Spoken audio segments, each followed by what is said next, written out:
Inanunsyo na ni wrestling legend John Cena ang kanyang pagre-retiro sa industriya ng World Wrestling Entertainment o WWE sa darating na huling laban nito sa December 13. Gaganapin ang kanyang last fight before retirement sa isang Saturday night's main event sa Washington, D.C.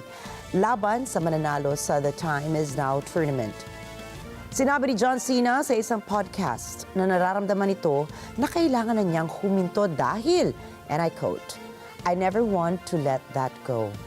But my body hurts, I'm a step slower." Mula sa kanyang orihinal na plano ng isang buong taon na farewell tour na may mahigit sa 220 fights, na kumpleto na lamang niya ang 36.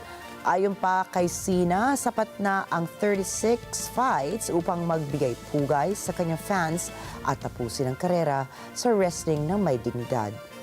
Layunin ni Cena na makapagbigay ng marangal at maayos na pamamaalam.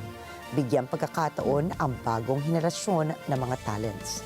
Nagbigay pugay rin ang veterano sa kanyang tagahanga na sumuporta sa kanya sa loob ng 23 taon. Naghihintay naman ang buong WWE Universe sa kung sino ang kanyang haharapin sa kanyang huling laban.